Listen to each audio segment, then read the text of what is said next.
Picture a quiet room. The doors are locked, the lights are warm, and there is absolutely zero physical danger around you. By all objective measures, you are safe. Yet your shoulders are tight, your breathing is shallow. There is a persistent, quiet hum of electricity in your muscles, as if you are bracing for a disruption that hasn't happened yet. We often reach for labels like anxious personality or high-strung to explain this. We treat the inability to settle as an inherent character trait or a flaw in our ability to appreciate the moment.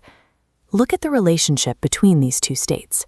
While the outer ring rotates at a resting pace, the inner core pulses with high-frequency activity. This internal rhythm was calibrated by an environment where safety was unpredictable. When the core pulses this fast, it overrides external calm. The mind remains locked in a survival state, fighting a war the body left behind. To find the origin of this rhythm, we have to look back to childhood. For many, that environment was defined by volatility, a home, a school, or a community where stability could disappear without warning. A child cannot process the complex reasons behind adult conflict or community instability. They lack the context for politics or economics. They only absorb raw sensory inputs, the volume of a voice, the heaviness of a silence, and the sudden shift in a parent's expression.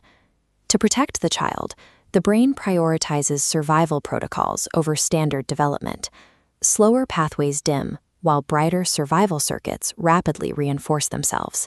The system moves into high alert, becoming a radar constantly scanning for micro-movements that signal a shift in safety.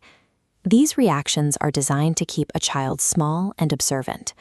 Over time, these temporary survival tactics harden into automatic responses that the mind uses to navigate the world. First, the system adopts a mandate for constant alertness. Next, it learns that dropping one's guard is a risk.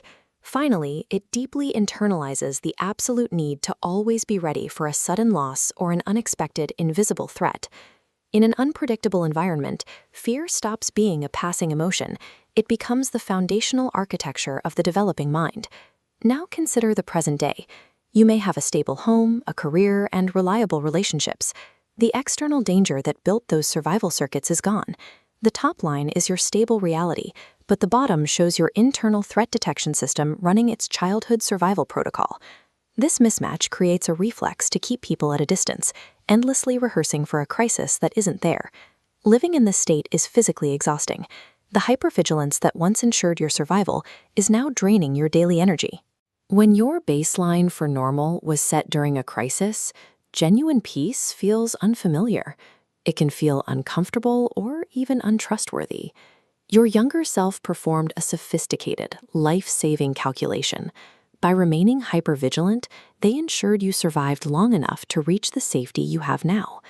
Healing is the process of physically reconciling your past with your present. You are teaching your nervous system to recognize that the old alarms are no longer necessary for the life you live today. This process happens through small physical repetitions: a loosened jaw, dropping the shoulders, a long, unhurried exhale. These are direct signals to the brain that the current moment is in fact safe. Initially, the brain will resist. It will attempt to pull you back into high alert because its primary directive is to expect danger. Over time, the internal state begins to align with the external reality. The survival circuits soften, and you begin to trust the silence. That child will always be part of you, but they no longer have to carry the burden of constant defense.